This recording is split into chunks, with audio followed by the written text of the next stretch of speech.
Hari ini mari kita belajar dari salah satu orang Farisi.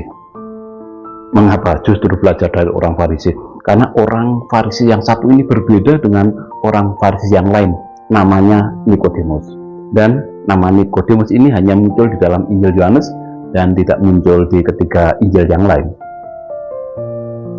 Yohanes menuliskan di bab 3 perikop tentang Nikodemus cukup panjang dan dibacakan 3 hari berturut-turut mulai hari Senin, Selasa, dan hari ini. Nikodemus adalah orang Farisi, salah seorang pemimpin agama Yahudi, tetapi mengagumi pengajaran Yesus. Melihat Yesus sungguh-sungguh guru yang diutus Allah, maka suatu saat secara diam-diam malam hari Nikodemus datang menemui Yesus untuk bercakap-cakap. Hari Senin yang lalu mengisahkan ketika Yesus mengajar Nikodemus untuk mendapat hidup yang kekal harus lahir baru. Bacaan yang kemarin Yesus mengatakan bahwa anak manusia harus ditinggikan seperti Musa meninggikan ular di padang gurun. Ada banyak hal yang belum Nikodemus pahami, dan hari ini Yesus menyatakan pada Nikodemus betapa besar kasih Allah kepada dunia sehingga ia mengaruniakan anaknya yang tunggal supaya setiap orang yang percaya padanya tidak binasa melainkan hidup yang kekal.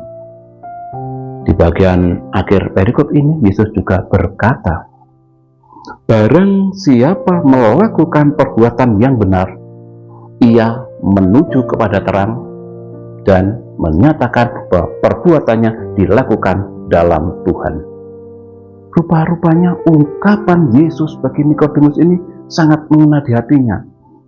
Nikodemus menyadari bahwa ketika dia nanti harus melakukan hal yang benar, berarti dia sudah menuju pada terang, dan dengan begitu dia sudah menyatakan bahwa perbuatan-perbuatan itu dilakukan dalam Tuhan.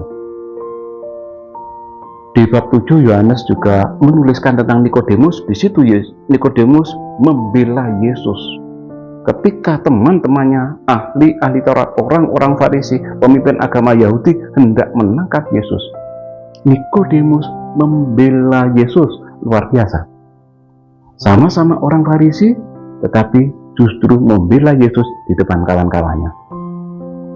Kemudian bagian yang ketiga, Yohanes menuliskan tentang Nikodemus, yaitu di bab 19, bagian terakhir dari Pasio Jumat Agung kemarin, menyatakan bahwa Nikodemus datang ikut memakamkan Yesus, bahkan membawa minyak mur dan minyak gauru seberat 50 kati, atau ada yang mengatakan itu setara dengan 30 kg. Nikodemus berani memilih tindakan-tindakan yang kadang-kadang tidak umum, tidak lazim, tetapi Nikodemus yakin bahwa tindakannya itu adalah tindakan yang benar. Dengan melakukan tindakan yang benar, dia sudah menuju pada terang, dan dengan begitu dia menyatakan juga bahwa tindakan-tindakan itu dilakukan dalam nama Tuhan. Mari kita refleksikan dalam hidup kita sehari-hari. Ketika kita harus memilih yang benar atau yang salah, walau yang benar itu mungkin tidak lazim, tidak umum, beranikah kita memilih hal tersebut?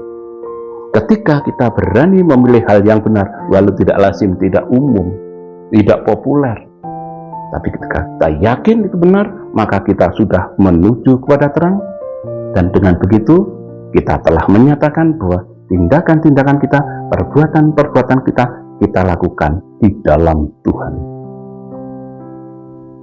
Liburnya panjang karena hari besar, pantas saja macetnya semakin panjang. Ketika kita melakukan hal-hal yang benar, kita sudah menuju kepada terang. Dan akhirnya kembali saya sampaikan, salam pijar kasih.